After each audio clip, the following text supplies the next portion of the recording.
If you've been a follower on this channel for a while, and if you're watching this and you haven't yet subscribed, you should probably do that, because you're in for a wild ride at just the mere click of a button, and apparently there's a bell that does things as well, so, you know, you should maybe do, like, press that as well and see what happens.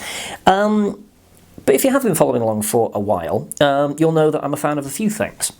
I'm a fan of sherried whiskies, I'm a fan of the Edgedour distillery, and I'm a fan of peaty whiskies. So why, you may ask, have I never covered a Ballechin before? A Ballechin, I should say. Is it a Ballechin? Ballechin? This is one of those ones where I'm really not quite sure on the pronunciation. It doesn't happen too often. I tend to just mispronounce them with confidence and carry on. As you should. But today we have the Ballechin, Ballechin. Don't call it that. We have the core 10-year-old in this here glass. Now, most recently, not on the channel, just in my own personal life, I've tried the Edgedour 10, the core expression, because we got a restock of it in back when I was at the Cask and Barrel, and I noticed that the colour had gone about 8 hues darker, and I was like, ooh, this looks intriguing, and it was lovely. As a core 10-year-old, as like an approachable, easygoing core 10-year-old, it knocks spots off the competition, it really does. Because I've been spoiled with the unchill filtered stuff, it doesn't hold a candle. Those extra 6% really do make a difference. The addition of, like, you know, that extra water, it does do some damage, but it's still a fantastic sherried whiskey. So I'm intrigued by this one. Now, this one's presented at 46%. I don't have any information on chill filter and natural colour. I'm not sure if it is or it isn't, really. I don't know, unfortunately. I'm sure, do you know what, if you know, correct me down in the box down below. There you go, that's a screaming fight down there now. So yeah, let's look at this,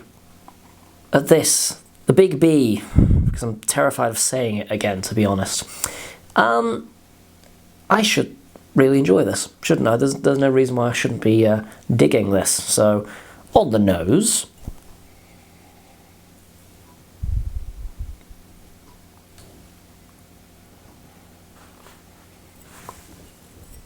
a lick of smoke, a little fruity, kind of raisins, plums, figs, what you'd expect from kind of like a sherry mix. The smoke is a little subtle. It's like a sweet smoke. It's almost kind of like a barbecue sauce, almost. Yeah, I'm doubling down on that. It's got a barbecue sauce kind of a thing going on. There's a tiny bit of salinity to it. It's definitely a savoury aroma that I'm getting off of this.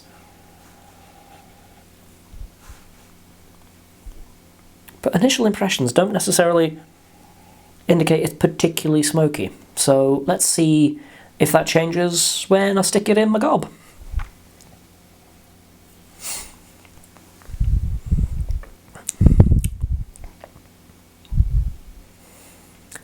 Now that's what I'm talking about.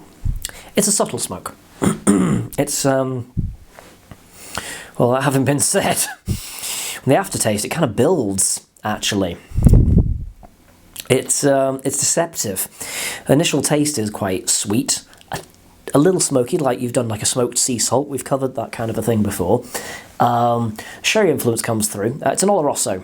Oloroso and bourbon mixed maturation, if memory serves. But yeah, the smoke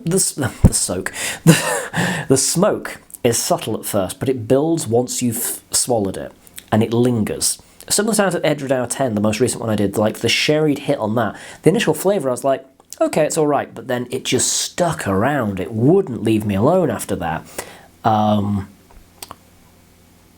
It's quite nice. It's quite sweet. Despite the nosing, it's actually quite sweet. It's like a salted caramel. It's a little bit smoky. It's not particularly iodine heavy. There is kind of like fruity elements in there as well, you know, plums, figs. It's quite dry, though. Is this making making any sense? Because I'm saying it's dry and sweet at the same time. It goes in waves. Like, it finishes off like quite dry straw-led, but it's quite fruity and caramelly at the start. It has an interesting progression to it.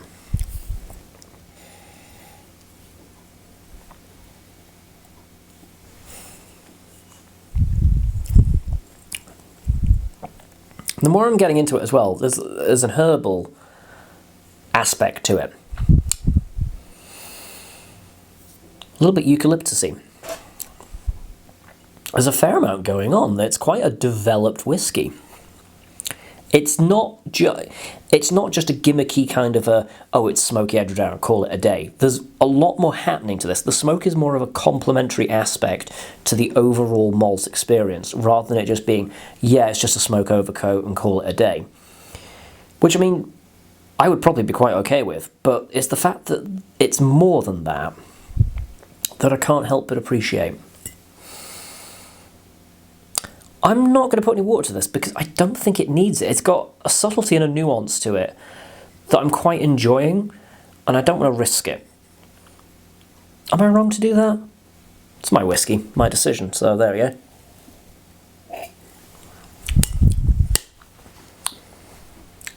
That's really nice.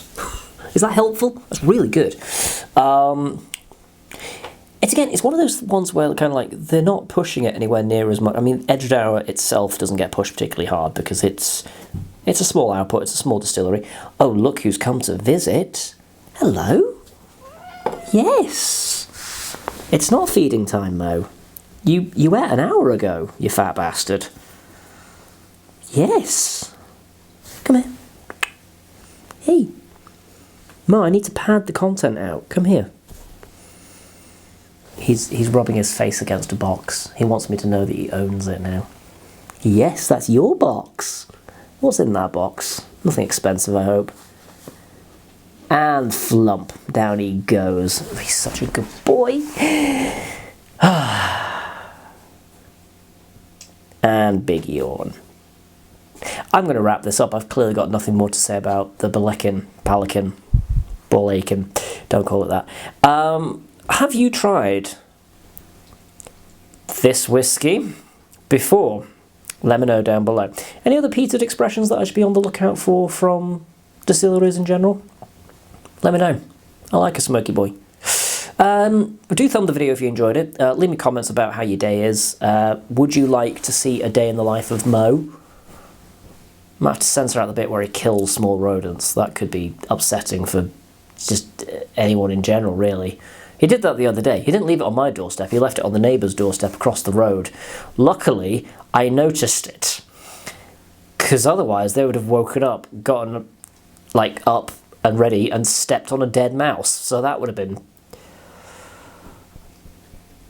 Anyway, thank you so much for watching, and do join me next time. Oh, no.